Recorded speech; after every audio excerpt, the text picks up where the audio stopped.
हमारे वृंदावन में संत है पूज्य श्री प्रेमानंद जी महाराज। काशी में रहते थे वो। उन्होंने अपने जीवन का परिचय बताया।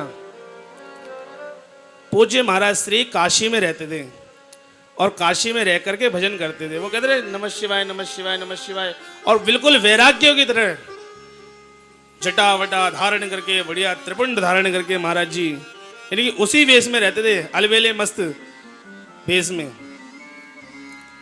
अब तो महाराज जी खुद बता रहे थे एक बार राम स्वरूप जी की वहां पे रासलीला हुई। हमारे वृंदावन के बहुत अच्छे प्रसिद्ध थे। अब तो खैर उनका शरीर नहीं रहा। बहुत प्रसिद्धि उन्होंने अपने जीवन काल में प्राप्त की। ठाकुर जी की ऐसी कृपा उनके ऊपर। तो राम स्वरूप जी की रासलीला हो रही थी काशी में।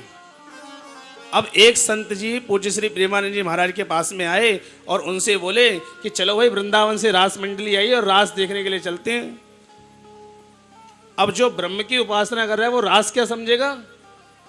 इसलिए भागवत को हर कोई नहीं समझ सकता। भागवत को वही समझ सकता है जो वृंदावन का प्रेमी हो। यदि किसी ज्ञानी को यहाँ बैठा दोगे तो वो उसके बस की बात नहीं है भागवत को समझना, कि भागवत प्रेमियों का ग्रंथ है भागवत। तो महाराज जी के पास में संत पहुंचे तो पहले तो महाराज जी ने मना कर दिया। अरे नहीं रासलीला देख करके हमें क्या करना रासलीला से, हम तो अपने ब्रह्म की उपासना कर रहे हैं भाई, हमें रासलीला से क्या मतलब। तो संत ने कहा कि नहीं महाराज चलिए, आप एक बार चल के तो देखिए। अब संत उनको जबरदस्ती पकड़ करके ले गए और जैसे ही महाराज जी बोले कि उस समय 2 टाइम वो सुबह रामलीला होती थी और सायंकालीन रासलीला होती थी। तो हमने सुबह रामलीला देखी और सायंकालीन रासलीला देखी। अब तो एक दिन जैसे ही महाराज जी गए, अब दूसरे दिन महाराज जी स्वयं उन संत के पास में पहुंच गए कि महाराज रासलीला में चल रहे हो कि नहीं। जो ब्रह्म की उपासना करने वाला है, जिसको कृष्ण का भी नहीं पता, वो कह रहा है कि महाराज रासलीला देख करके कह रहा है कि चल रहे हो कि नहीं महाराज। तो महाराज जी दोबारा पहुंचे भाई। तो जैसे ही पहुंचे महाराज जी,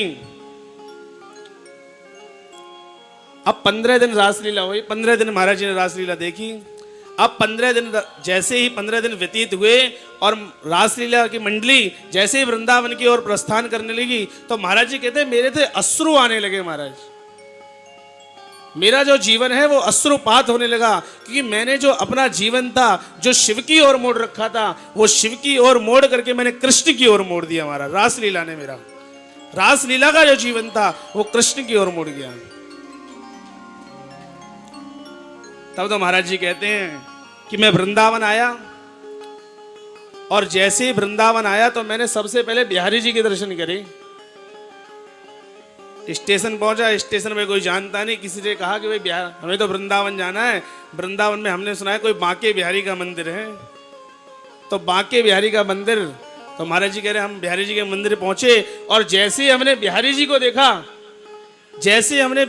देखा तो हम फूट फूट कर रोने लगे। महाराज बिहारी जी को देखते ही फूट फूट कर रोने लगे।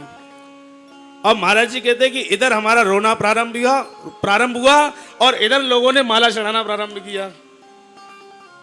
क्योंकि जो भक्त होता है ना, भक्त की तो सेवा सब करते हैं ना। तो महाराज जी कहते हैं कि ऐसी लीला हुई कि उस ब्रह्म के चिंतन से हम श्री कृष्ण की ओर खींचे चले आए।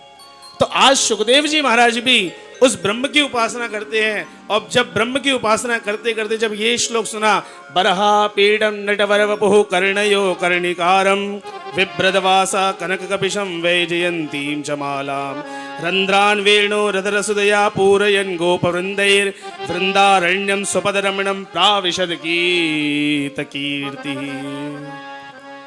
अब श्री सुखदेव जी महाराज ने जब ये श्लोक सुना कि भाई ये बहुत सुंदर हैं, बड़े नटवर हैं, वपु हैं, इनकी त्रिभंग ललित हैं,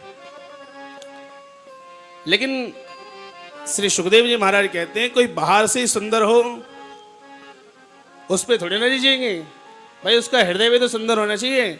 अब बाहर से तो आजकल ऐसे पाउडर चल गए, क्रीम चल गए, बाहर से तो